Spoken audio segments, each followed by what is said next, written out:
C'est le moment déjà positionné du côté de Yaoundé avec une belle cravate de couleur rouge. Monsieur Gilles Pierre-Sonon, avec le cœur enflammé, joie ce matin, nous vous envoyons l'antenne pour la revue de presse. Bonjour messieurs, c'est à vous du côté de Yaoundé.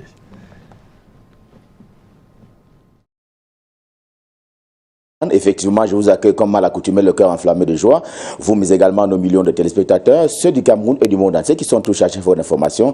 Bienvenue donc à cet exercice. En tout cas, c'est la première partie de la revue de presse Made in Yaoundé. Et la seconde, ce sera du côté de Douala. Et Douala, justement, où il y a désormais un nouveau maire de ville de la capitale économique du Cameroun, Douala donc. C'est Cameroun Tribune, le quotidien camerounais à capitaux publics, qui l'affirme ce matin. Eh bien, c'est le tout nouveau maire de la capitale économique, Roger Mbassadine. C'est ce qui se dégage donc d'une élection tenue hier. 253 conseillers municipaux l'ont plébiscité contre 25 voix à Jean-Jacques Kindi, qui était aussi candidat à cette élection en tant que celui qui voulait donc porter la clé de la ville globale de la cité économique camerounaise Douala. Ce sera donc Roger Mbassadine et ce n'est pas Jean-Jacques Kindi qui était lui aussi candidat, qui a donc démérité, confirme le quotidien camerounais à capitaux publics Cameroun Tribune. D'ailleurs, il rappelle que celui qui a été élu maire de la ville de Douala est un ancien sénateur. Il connaît donc le Parlement dans l'une des chambres, pour parler ainsi de l'Assemblée nationale, dont parle également Cameroun Tribune ce matin, l'Assemblée nationale qui a désormais des nouveaux appelés. Il s'agit donc de ceux qu'il est convenu d'appeler les Bleus, 10 députés au moins, qui font d'ailleurs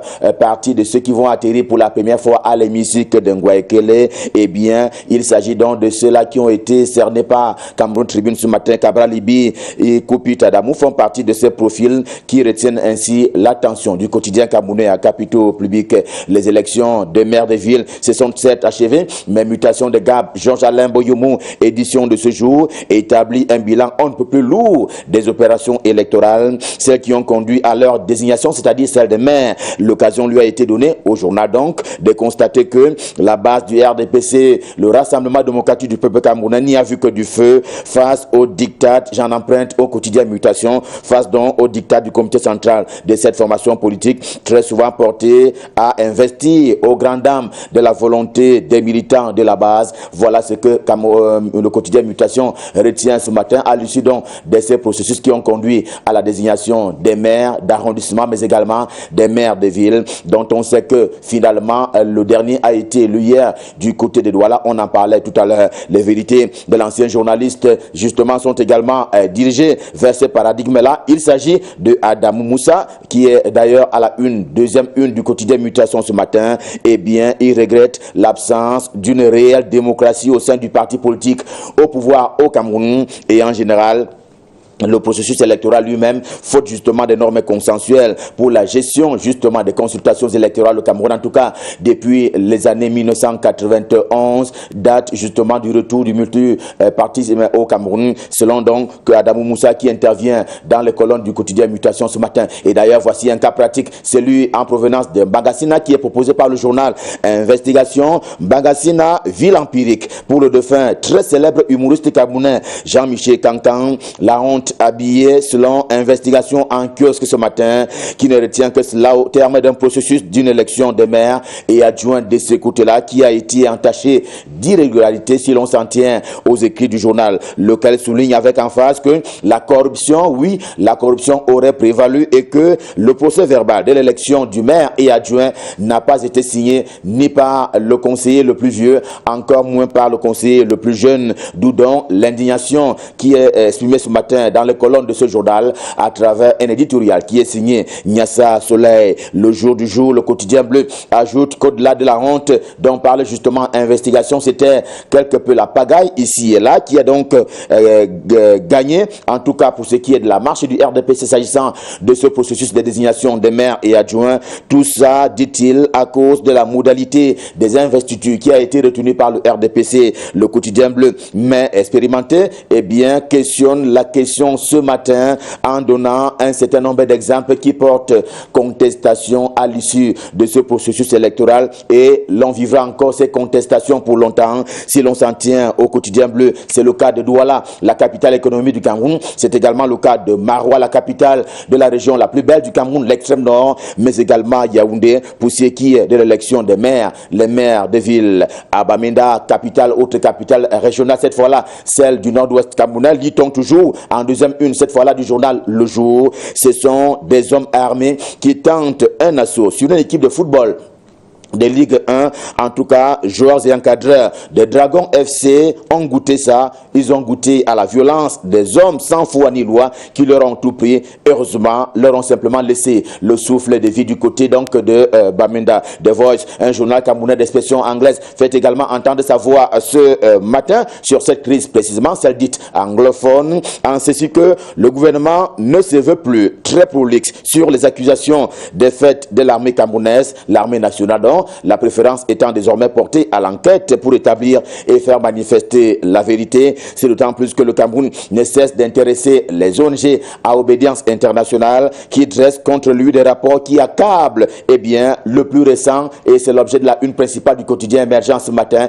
eh bien, le plus récent, c'est celui de l'international Crisis Group qui dit donc de l'armée camerounaise qu'elle ne fait pas que défendre le territoire national. Un autre rapport qui s'attaque bien entendu au ministre de la Communication, René Emmanuel Sadi, porte-parole du gouvernement. Et pour cause, il fait partie justement des défenseurs convaincus et convaincants du régime de Yaoundé. Si l'on s'en tient cette fois-là au journal La Revue du Patriote, tout aussi en kiosque, eh bien face aux détracteurs et indéfectibles de Paul Biya, eh bien eux gardent le cap et rien, mais alors rien ne va les ébranler. Comme il y a René Emmanuel Sadi, il y a lui Paul Moutaze, mais également le ministre directeur du cabinet civil de la présidence de la République. J'ai nommé Samuel Mvondo Ayolo. Le quotidien de ce matin se veut en mode intégration nationale. C'est au sujet justement de l'exposition des us et coutumes du département du Lébi-Alem, l'un des départements de la région du sud-ouest camerounais. Eh bien, ces us et coutumes-là étaient en exposition dans la capitale camerounaise, Yaoundé. Cela s'appelle, dit-il, promouvoir le vivre ensemble à l'instar justement de cette synergie entre IAI Cameroun et le groupe L'Épervier, qui fait d'ailleurs l'objet de la une principale du journal Génération Plus en kiosque ce matin, qui célèbre ainsi cette synergie, cette collaboration entre les deux organisations. Elle est belle, cette organisation-là, cette synergie, elle est belle comme la femme camerounaise, donc celle qui est célébrée ce matin par le journal Réalité de Paul Ngouaré Kindi, son nom, Françoise Pouéné, alias Mami Nyanga, à la une principale du journal de Paul Ngouaré Kindi, Réalité édition de ce jour, et il s'agit donc de Mami Nyanga. Elle a un profil, une trajectoire qui mérite qu'on s'y attarde un peu. Hier, elle fut Bayam Selam. On appelle ainsi au Cameroun affectueusement ces dames qui au quotidien achètent et revendent, question de nourrir les hommes de la terre. Et aujourd'hui, elle est milliardaire. C'est donc une trajectoire qui est proposée ce matin en termes référentiels, en termes justement de repères pour la femme tout entière et pour l'homme en général. Tout est dans le pré, loin bien entendu des table ronde. Et voilà ce qui est donné comme information au sujet justement de la conduite de Françoise Pouéné. Et d'ailleurs, les dames, toutes les dames, Cameroun Business en fait son business ce jeudi en prélude au 8 mars. Donc on sait qu'elle se célèbre dimanche prochain pour parler ainsi de la journée internationale de la femme. Certaines de nos mères, épouses et enfants s'illustrent par des faits marquants dans les domaines aussi variés que l'agriculture, l'énergie, la gouvernance et les technologies de l'information et de la communication. Cameroun Business rencontre pas seulement de leur beauté physique, mais aussi celle de leur création pour en ajouter à l'humanité. Et les humanités sont les légions en provenance justement de la femme camerounaise. Le Financier d'Afrique, édition de ce jeudi, sert sur le secteur économique. Nouran Moulu Hassana ou la révolution du marketing, Juvenile Ngoum ou la production de fours à cuisson, Marine Mbaye Ndiaye et Charlotte Koueche brillent dans le secteur bancaire. Judith Yassonde, la dame de fer qui dirige la Camtel, eh bien, la liste est loin, très loin d'être exhaustive. Celle que propose justement le Financier d'Afrique ce matin, question de louer la femme camerounaise dans son intégralité, elle qui contribue au quotidien à ce que l'humanité soit construite et soit ainsi stabilisée. On va dire merci à toutes les dames. Et alors, à l'instant justement de cette organisation qui regroupe bien entendu les femmes, pour parler ainsi du CERAC, le Cercle des Amis du Cameroun, eh bien, lequel vient de séjourner du côté de Foulane. Toute la presse en a parlé depuis lundi dernier. Paysan Info en fait autant ce matin. Quant au journal L'Orphelin, le sujet porte ce matin sur un vent de remaniement qui est senti par lui-même, au point de se demander si le ministre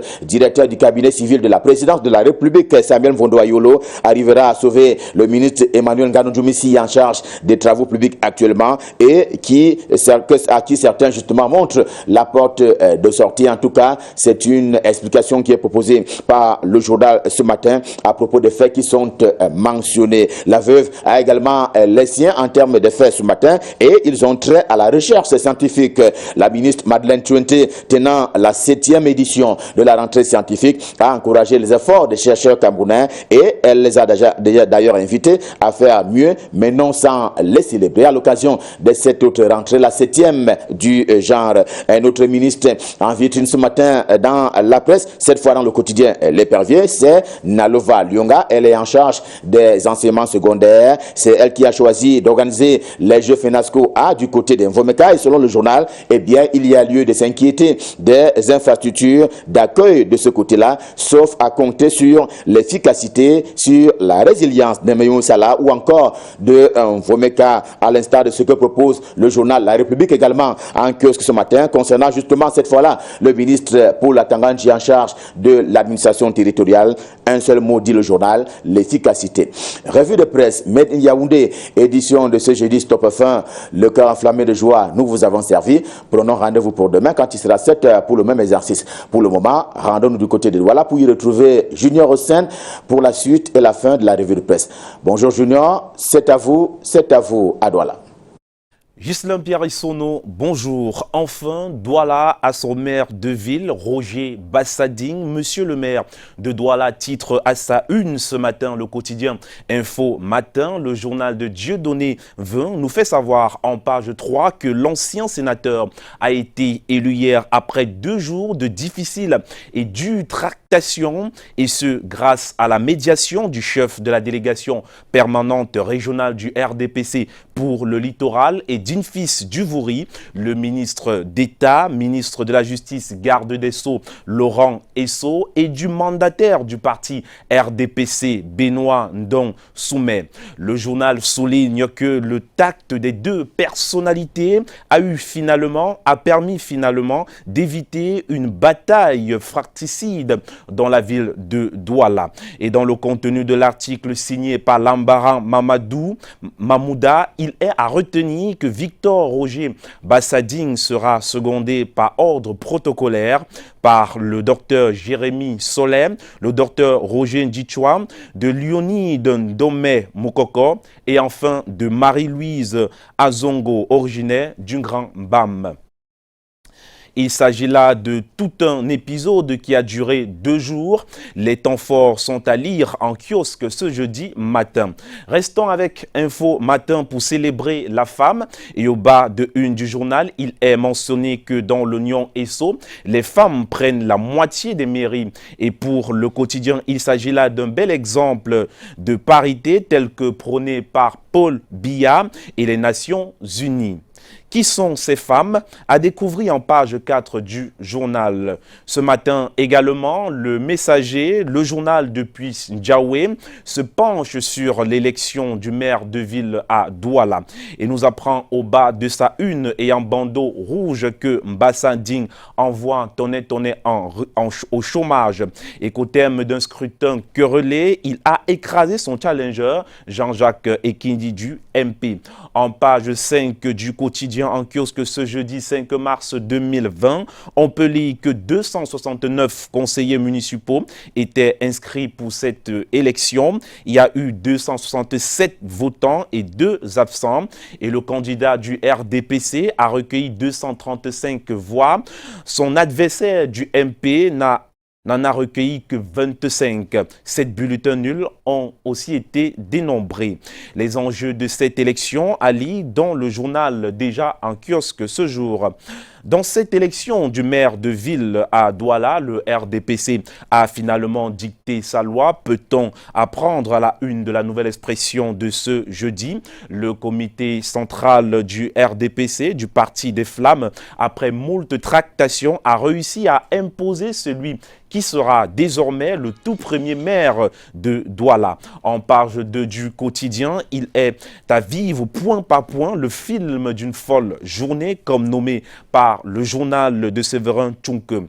Et dans la suite de cette actualité, c'est en colonne de une que la Nouvelle Expression se demande pourquoi Lengue Malapa a lâché prise. Des pressions avance le journal en page 3 qui précise que pour sauver sa tête, Lengue Malapa n'a pas eu d'autre choix que de battre en retrait. Toujours avec la Nouvelle Expression, le sujet est traité un peu plus en profondeur et dans les profondeurs obscures de l'affaire, le journal évoque la question de l'équilibre régional. Selon la Nouvelle Expression, des ressortissants de plusieurs communautés crient déjà à l'exclusion et à la marginalisation après la configuration de l'exécutif de la mairie de Douala. À lire en page 2 du journal, déjà en kiosque ce jour. Tout à l'heure, la Nouvelle Expression s'est posé la question à savoir pourquoi Lengue Malapa a lâché prise. Aurore Plus, le journal de Michel Michaud Moussala, répond en ces termes et à sa une, Lengue Malapa tué par des fractaires francs-maçons. En page 3 du journal, on apprend que cet échec de Lengue Malapa est mystique. Voilà une histoire de haute sorcellerie racontée dans ce bi-hebdo, déjà en kiosque à Douala. Et au bas de une, Aurore Plus semble savoir également pourquoi la Cameco va mourir. Premier indice selon le journal, un cadre supérieur de l'entreprise vient de saisir le premier ministre chef du gouvernement pour l'informer de diverses fautes managériales du DG Louis-Georges Dipendi. Retrouvez en page 6 le contenu de la lettre adressée au premier ministre. Fin de la revue de presse ici à Douala. Junior au 100. On aura beaucoup de plaisir à vous retrouver pour la dernière de la semaine. Ce sera demain. Je vous souhaite de passer une excellente journée, messieurs. Merci beaucoup. Allez, il est 7h, passé les 17 minutes, Chichou. Oui, c'est le moment de faire plaisir à notre service commercial. Tiens. À travers la pub.